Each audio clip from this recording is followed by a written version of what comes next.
Hello, everyone. I'm Eric Schoenberg. I'm the CEO of Inc., and I'm really excited to be joined today by David Chang. Now, you know him as the founder of Momofuku and a dozen other restaurants around the world. He's also widely thought of as one of the leading chefs in the restaurant industry today. And more recently, he's the author of a new book, Eat a Peach, which is, I have to say, one of the best entrepreneurial memoirs I've ever read. And believe me, I've read a lot. So, welcome, David. Thanks for being here. Thanks for having me.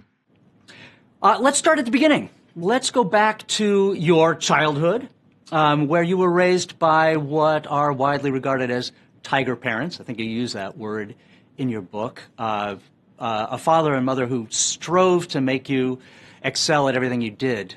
What influence did they have on the way you turned out? I mean, Freud would probably say everything. I mean, I spent a good portion of my formative years trying to tell myself that my parents had nothing to do with who I was. But I think years of therapy have finally made me realize that the entirety of who I am was developed because of how they shaped me, for good and for worse.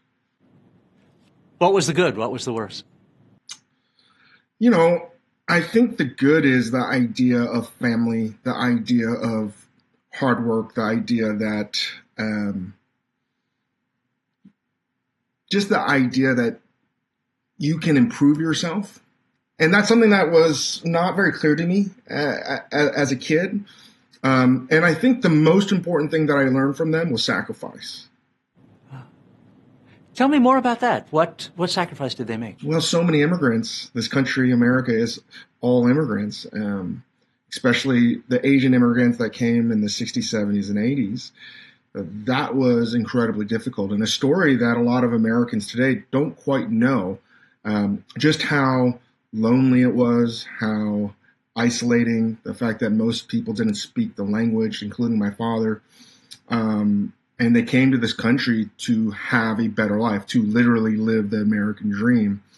And they worked so hard to provide a better upbringing and to provide choices for their offspring that they couldn't have if, they didn't leave their respective countries. And my parents left a war-ravaged Korea. I mean, people think of Korea today as this unbelievable economy, but it wasn't too long ago where it was like a joke in the World Bank. So the sacrifice is something that I learned a lot from them. And the worst is probably the sacrifice as well, right? It's a double-edged sword. Right? To work so hard, to be so single-minded track on something, you forget the humanity in other things, and also the part of cultural differences in America where my dad and mom just didn't know how to relate or talk to kids that were raised in America, and their values just were not copacetic with myself and some of my siblings, and that was very, very difficult. And it's taken me a long time to think about how my dad raised me, and he recently passed, and it's been a very difficult process because I've spent my entire life trying not to be him.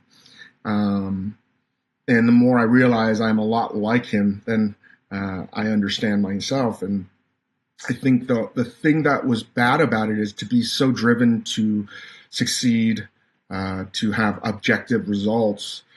There's no time to emote love, no time to sort of have a life that other people may understand, right? And my dad only understood success as tangible things, objective results. So his love was shown through hard work and through financially being successful, and anything else was not love. So the hard part about that ultimately was to grow up in a household that was conditional love.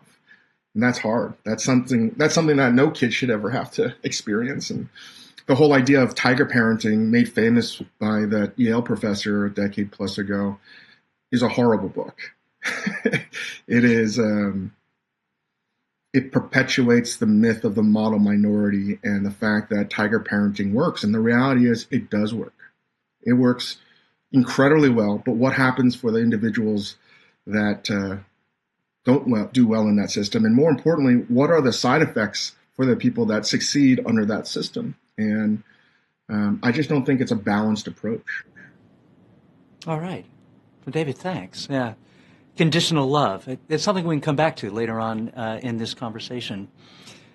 You said that your father worked so hard in a restaurant so that you would never have to work in a restaurant. And yet there was a point at which you realized that cooking was what really drove you. What about cooking was so special to you? Cooking was something that I got into not because there was like some Proustian moment where I had to go back to my childhood nostalgia and recreate that in food. It just wasn't the case. It was something that I got into because I wasn't supposed to do it. I think I'm attracted to contrarian things, and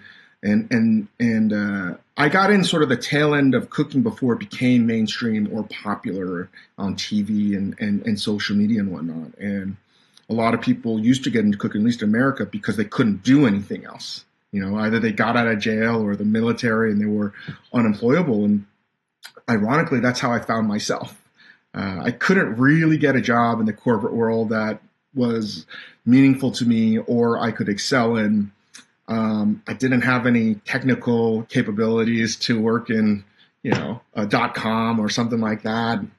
I didn't know what I was going to do. My grades were too bad to continue in graduate school in some form. So I was left to do something that I had an inkling to maybe dip my toes in, but I never thought in my wildest dreams it would be a profession.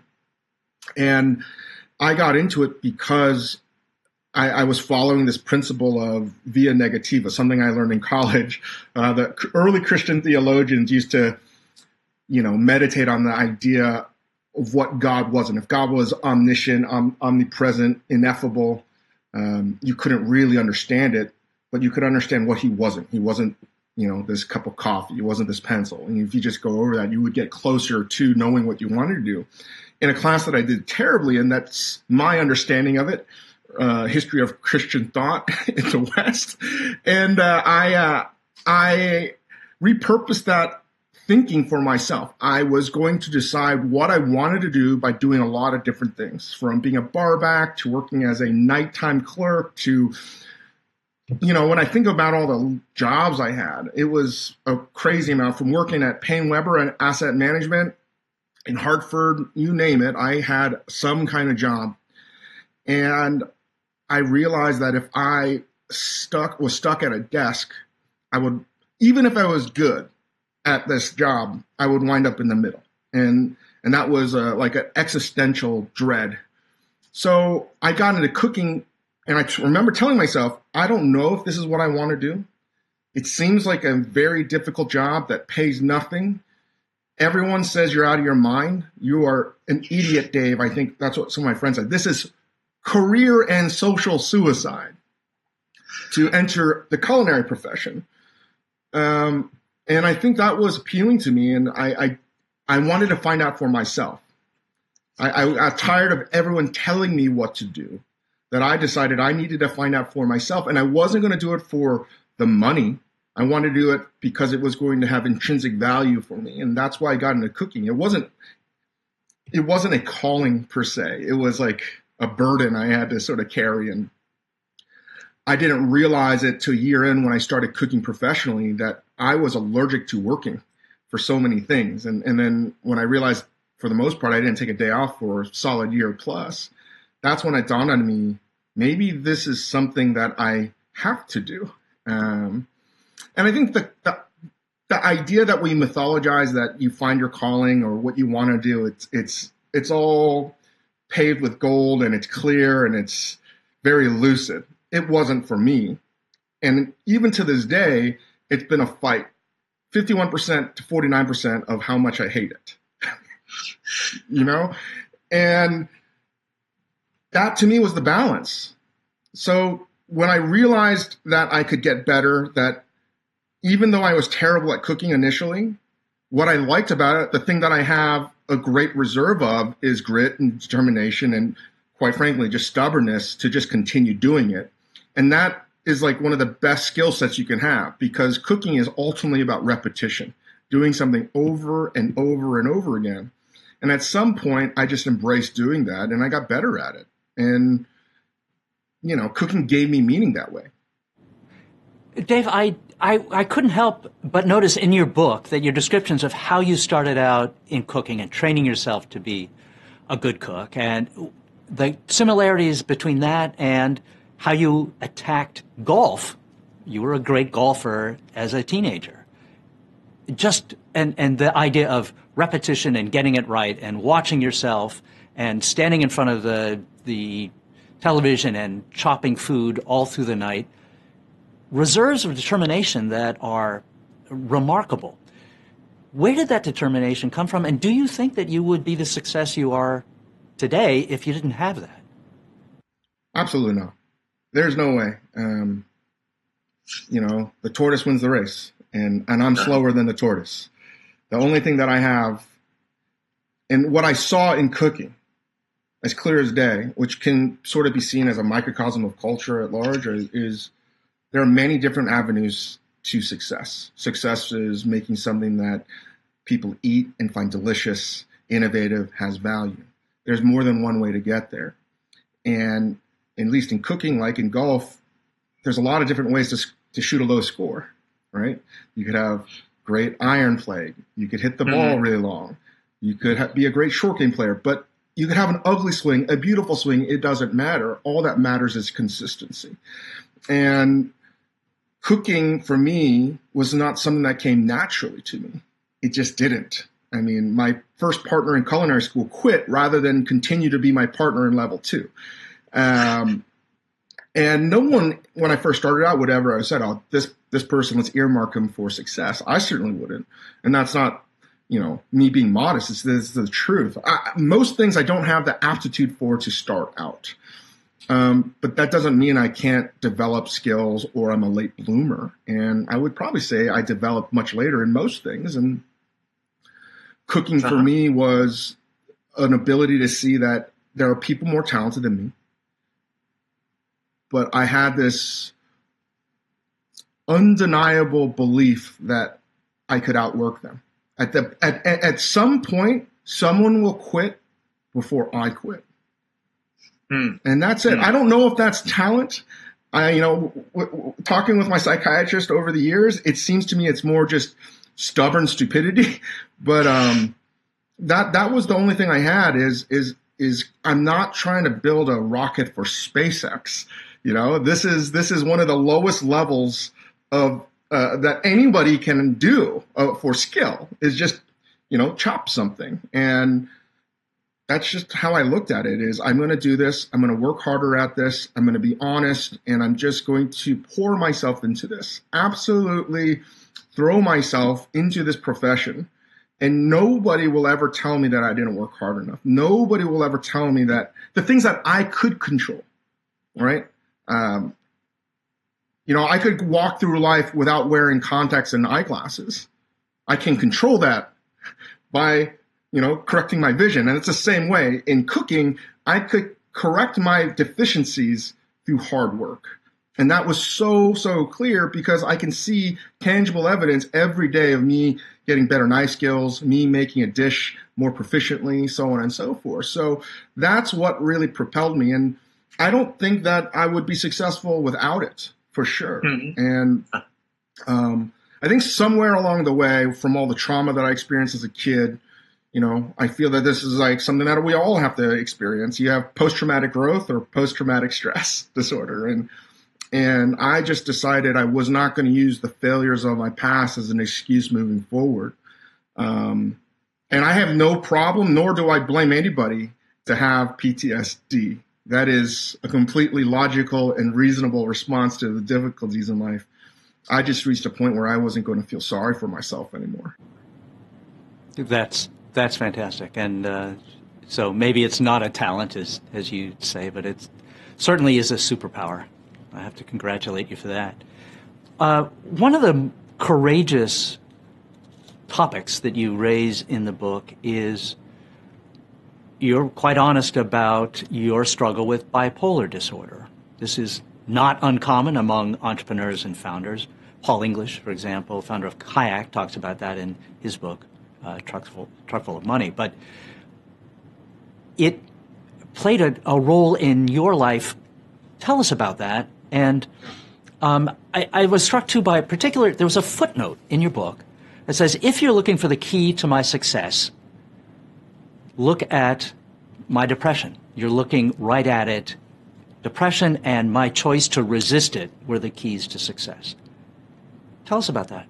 Well, that stubbornness in myself that I was talking about was exactly what I think was the catalyst for my success as well, in not just the professional world, but life itself for many reasons. And as I mentioned, that I think I was a late bloomer in life. I didn't understand why things didn't come easy for me. And it's clear that I was suffering from depression from, sophomore year of high school. And I've had more moments of very, very deep lows than the manic highs. And I was able to sort of self-prescribe with alcohol, drugs, and partying, and just sort of running away. Fleeing problems is something I'm very good at. And in my youth, I would just avoid dealing with how I felt, because I was taught that's weakness. You don't talk about your feelings, especially in my upbringing with a father that was born and raised in North Korea and lived through the Korean War. You don't say, "Dad, I don't feel good." That just doesn't happen.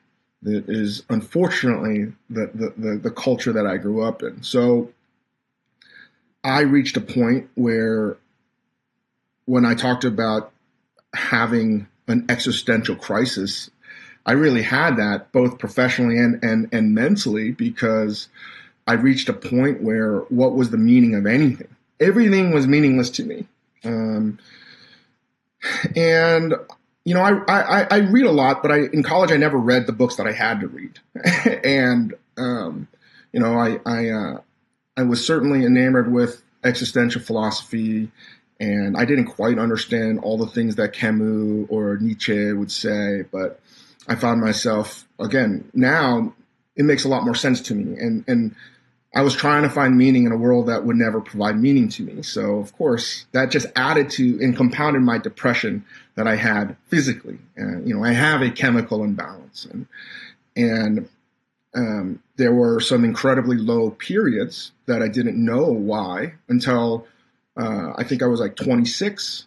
And when you start thinking things through in a very binary fashion, it's an either or proposition. Well, everything I've done is a failure. No one has ever expected me to be successful. I have never lived up to my potential. Everyone has told me I'm stupid, I'm slow. That's not in my mind. That's literally the truth. I've wasted and squandered all these opportunities provided to me. I don't fit in. A lot of this might have been true or in my mind. And you start asking yourself, what's the point? And I got to a place where it's either I kill myself or I do something else. And it's always a situation I still to this day try to create every decision as a spectrum of scenarios, and I try to define the outliers so I don't have to waste my time thinking about the middle. And it's either you harm oneself and end it all, or you don't, right? And so once I got the floor and I saw, well, that's always an option. And if you really meditate on that, it's not so different at all. And if people haven't had this in your life, it's something that I think anyone can relate to. When you meet someone that's diagnosed with a terminal illness or stage 4 cancer, and all of a sudden they want to live their life. And that's not exactly how I felt, obviously, but once I understood and explored what the worst case scenario was for myself, then all these other doors became available to me, because you get to a point of who cares? Who cares? Everything I thought I couldn't do, now who cares? I remember being like, if I had to declare bankruptcy personally, who cares? If I have to be homeless the rest of my life, who cares? I've already sort of settled on what the worst case is, and that's ultimately going to happen to someone at any point in their life. You just don't know it. And death became a catalyst for me to sort of come out of my shell.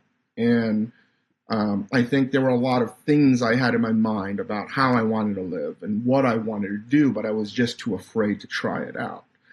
And me tackling my depression around really in earnest in 2000, late 2003, early 2004, gave me the platform in conjunction with my psychiatrist to see what therapy was like in life, right? Not in the office with my doctor, but to explore if I could live life on my terms, without amends and without appeal, I should say, and try things out. And I just was like, okay, I'm going to open a restaurant. I had no real experience. I had been cooking like 4.5 years, but that's just like not enough, right? And I didn't know any better. I didn't know anything. And I was so full of blissful ignorance that everything seemed possible. And what I discovered was work became my therapy, because the harder I worked, I had a tangible physical goal that didn't involve me feeling sorry about myself. And Momofuku is intertwined with my mental health, because there's so many moments where I don't think I would have made, like how we operate the first year or two, nobody had ever seen anything like that before. Well, the good reason is, like, our decisions range from, I think, borderline obnoxious, offensive, to damn near genius level stuff, and everything in between. The only reason those doors were available to us is not because people didn't think about them before, it's because you couldn't do it because it wasn't socially acceptable. Well, if you're thinking about dying all the time, who cares? So, it's so hard for me to parse out my struggles with mental health with the success and failures of Momofuku, because they're one and the same to me. That's great. Thank you for that. What you said just a few minutes ago about how you never should have succeeded, that you didn't know what you were doing, is a very familiar entrepreneurial theme. A lot of successful entrepreneurs say, if I knew then what I know now, I would have known that I never could have done what I actually did. Yeah. And that was the case with you. Let's go back to that moment when you decided to start Momofuku. There was a realization that you had that there was an open space in the dining world, that up to that point, fine dining meant French restaurants and white tablecloths and unaffordability for most people. And you realized that it didn't have to be that way. Could you elaborate on that thinking? I traveled the world. I lived a lot of different places, and it didn't dawn on me till I started traveling more specifically in Asia and living and working in Asia, that everybody wanted to eat well. And if in the 90s, early aughts, you have to sort of suspend belief, especially if you're under the age of 35. How could a culture not care about food? Well, that was not too long ago. 20 years ago, no one really cared about eating well. That sounds crazy, but it wasn't part of the cultural conversation. It wasn't part of the zeitgeist. It was seen, if we went out to dinner, it would be a steakhouse. Or if you wanted to go to a nice restaurant that had, a nice wine list, and you asked your friends, more often than not, the response would be no, or like, that's weird. Why would you want to do that? Unless you had opulent wealth or a lot of disposable income, it just was a frivolous thing. Or it was seen as once or twice a year for special occasions. So eating well at an affordable level didn't really exist. It existed in pockets in sort of, immigrant communities, but it wasn't accessible. And when I lived in Asia, it dawned on me, oh my God, eating well happens at every price point. From the convenience store, if you go to Japan, and this is how I define how well a food culture is if the food in a convenience store is amazing, rest assured that you're going to eat well just about every meal in that country. And all the way up and everything in between. It's harder to find a bad meal in Japan than it is, it's so hard to find a bad meal. And I was living there with no money, yet I was eating extremely well. And I thought to myself, there's no way I could do this in America. There's absolutely no way I could eat this well in America unless I was eating fast food all the time. And that's when I realized there was a giant gaping hole. And, I'm a big fan of music and culture, and I've seen these movements happen where, this dialectic of the underground becoming mainstream has happened since like the dawn of man or the advent of culture. And you could see that in any way, especially in literature, especially in music, especially in art. And I was like, well, I think that people are going to want to eat well. And at that time, people did eat well. They cared about pizza, they cared about barbecue, they cared about hamburgers. And I was like, if you extrapolate that care and that love and that fandom for it, like, why couldn't that be for everything else? And when I lived in Japan, I would see, and I was like, the timing, I'm so lucky on timing. It was really the great boom of ramen in Japan. Again, it was always something big, but it wasn't like what it was then. And you would have lines of 2 to 3 hours, sometimes 5 hours for certain ramen shops. And it was the same kind of fervor that I saw for American barbecue and pizza, but like times 10.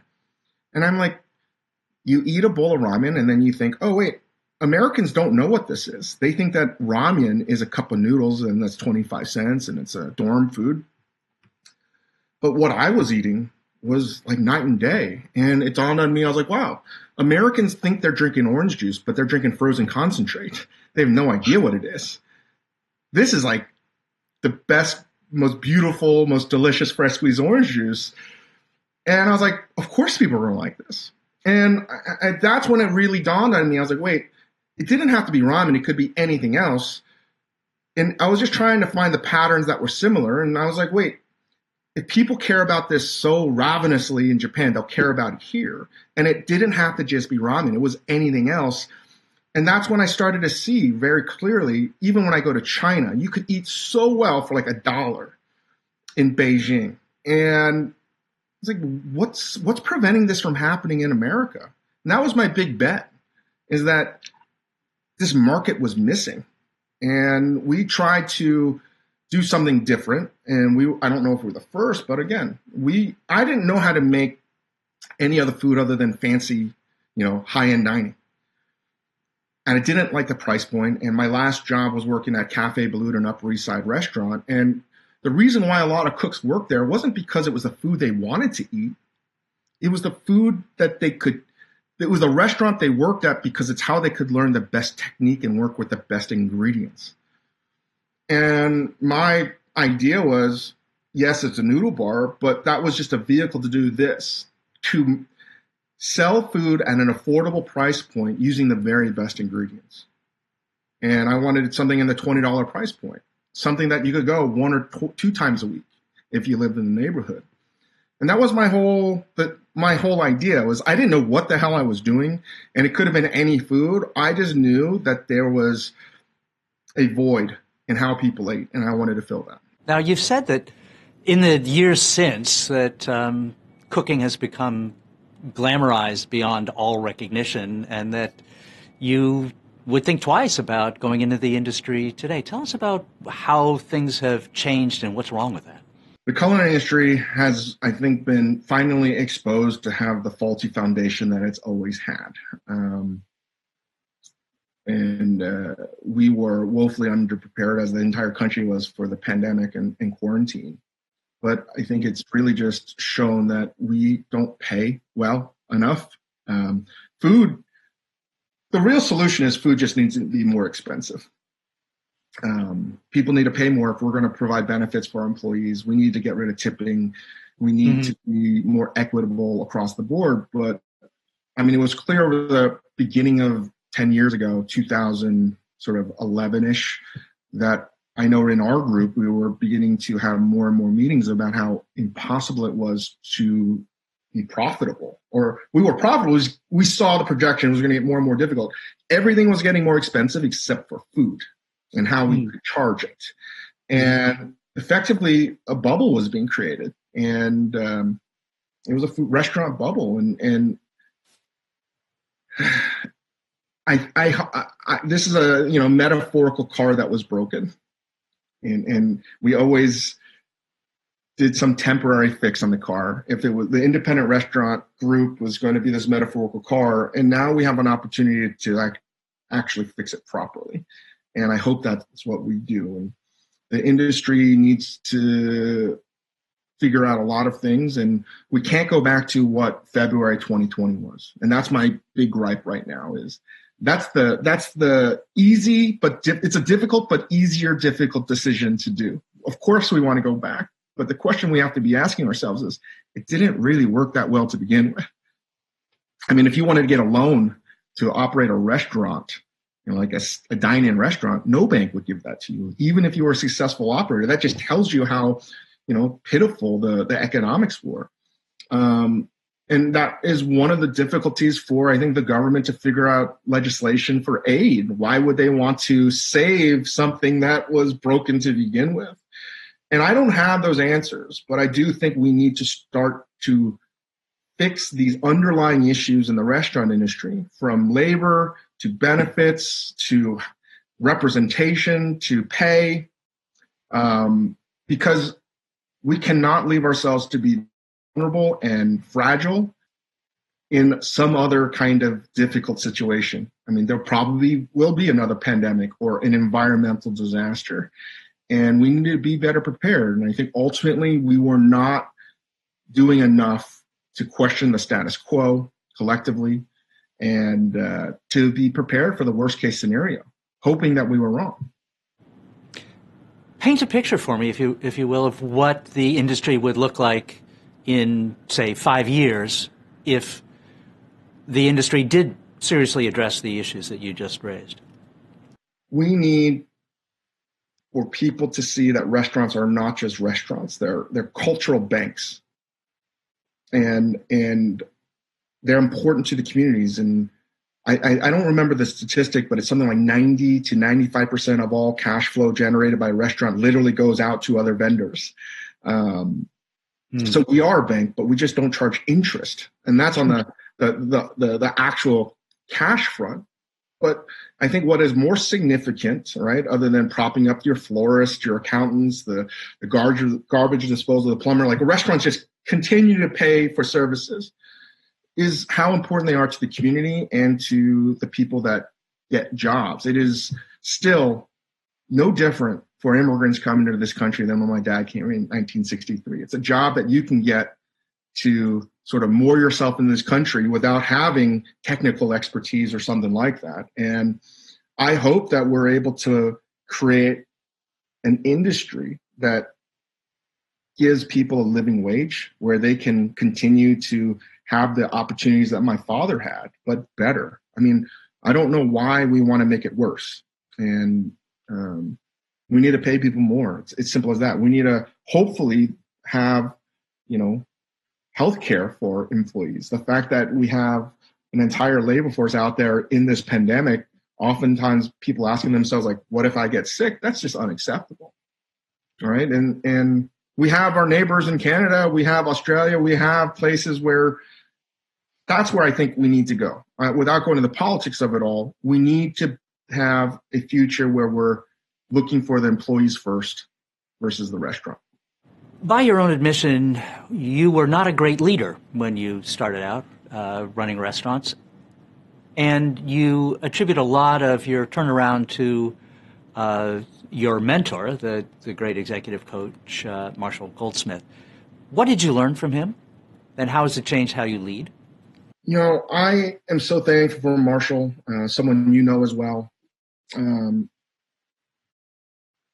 Because I initially only saw him because Dr. Jim Kim made me see him. I was at an incredibly low point in my life. And the way I describe it, what Marshall did to me, or made me understand, was I was the kid that would tell everybody else that they smelled bad. Marshall made me realize that I was the smelly kid. I haven't heard that metaphor before. And I was the kind of kid that would make people feel bad, like, hey, but that realization that I was the fault, that I was the catalyst, that was a lot to handle. How did it change how you ran your company? Well, that's the thing is I've been working with Marshall, I don't know, 8 years. Uh-huh. It takes time for what he's talking about to become actionable, because what he tells you is not something you don't know already, and almost everything he tells you, you already know. But that was the second thing I had to learn. Just because I know it and I think it doesn't mean I do it. Yeah. And I think that's the biggest difference, was finding ways to make that actionable. And I might paraphrase the great Alan Mulally, because something that he said and did in one of the meetings I had was like, his goal at Ford wasn't really to make decisions. His goal was to put other people to make decisions. And his job was to help them make the best decision. And that's really what I tried to do, was to realize that, every time I try to make a decision, I almost always inevitably screw it up. And I only screwed it up because how I used to make decisions was very successful and very effective, but I didn't grow and I didn't change and I didn't mature. And those same things that caused me to be successful were beginning to be the detriment and the downfall of myself and my company. So it was a slow process of delegating responsibilities. And I think it just took time and maturity to realize, just because I know the answer doesn't mean I need to share it with everybody, because quite frankly, I could be wrong.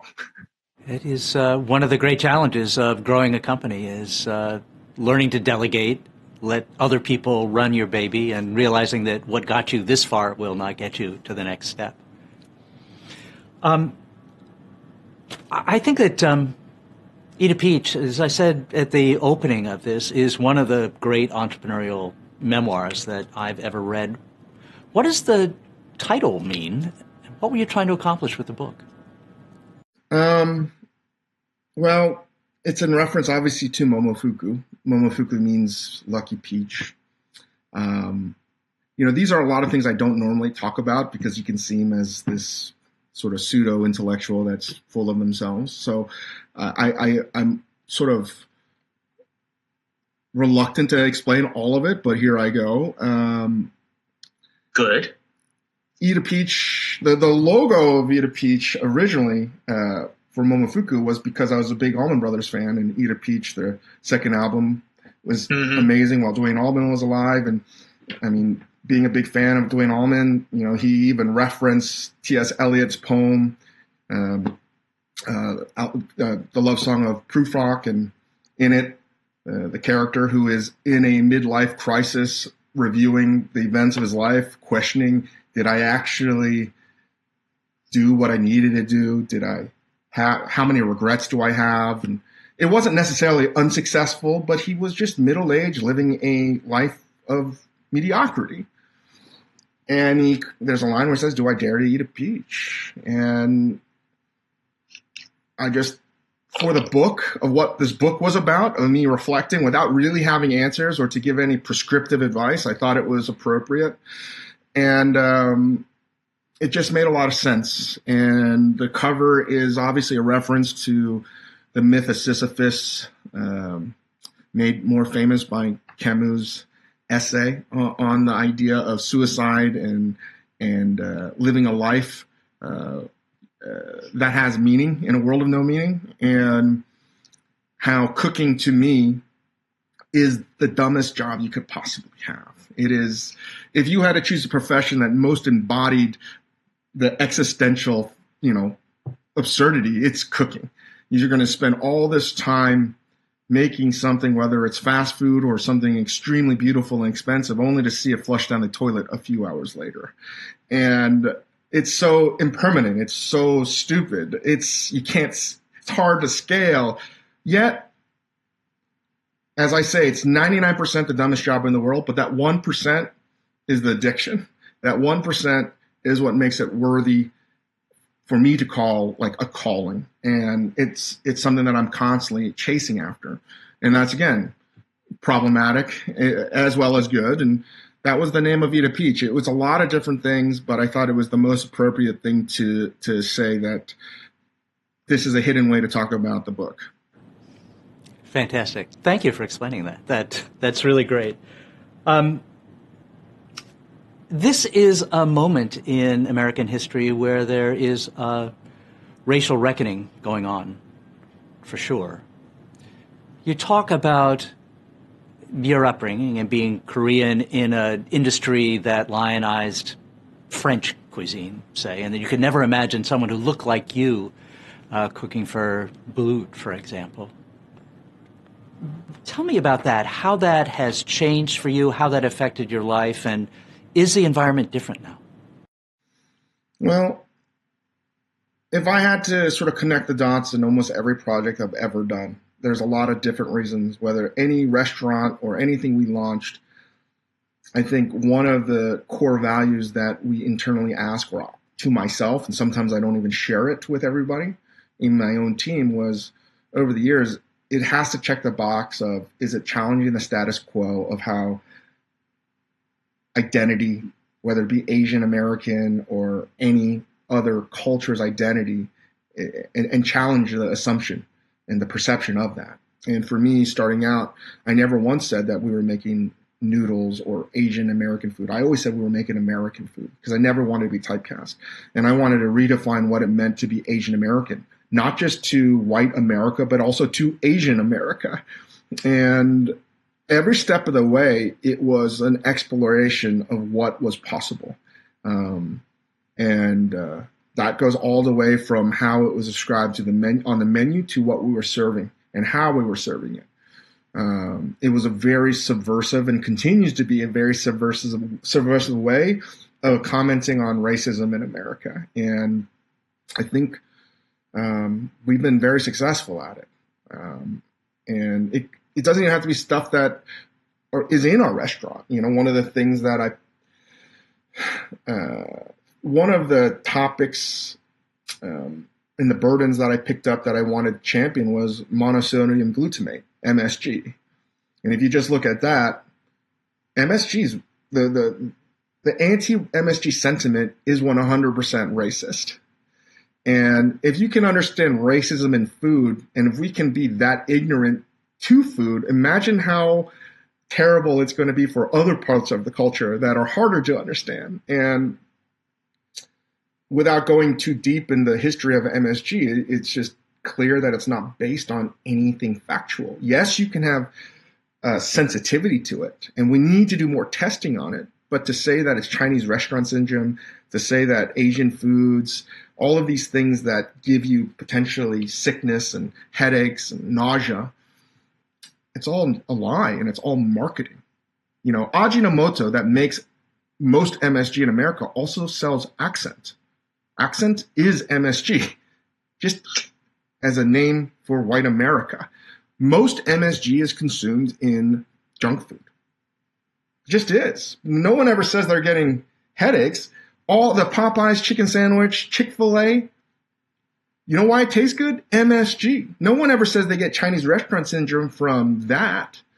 And like, that's just, again, an easy understanding of how food and racism is so prevalent and insidious. And I'm totally okay with scrutinizing MSG. Just make it equitable and scrutinize everything else too. That's fine. Just don't pick on something and typecast it as something that isn't good for you because of a Chinese restaurant syndrome. That makes me so mad. And you can see that if you understand that paradigm, you can, again, extrapolate that to so many other things in food, to the kinds of foods that get reviewed in magazines and newspapers, the kinds of cookbooks that get published, the kinds of chefs that get recognition. You know, I always joke, if I was a French chef, a white French chef, and I started to use soy sauce in my French technique or, lemongrass, it would be phrased as high-end French technique with Asian accents. Now, if I was a chef from, say, the Yunnan province in China, and I had worked in the finest French kitchens, 3 Michelin star this, 3 Michelin star that, and I opened a restaurant where I was using, Burgundy wines and thyme and charcuterie with the foods of Yunnan, it would be categorized as fusion. Mm-hmm. That should tell you everything. And I want to challenge these assumptions that we have that everything copacetic, because it's not. It's not equitable. Yeah. David, I'm sorry to say we're out of time now. This could have gone on forever. This was fabulous. And I thank you very much for the frankness with which you've addressed these topics and for the work you've done on racial equity and changing the status quo in so many different ways.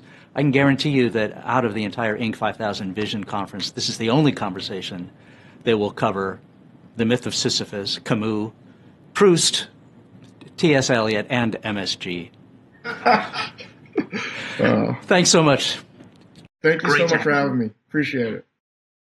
Bye-bye. Bye.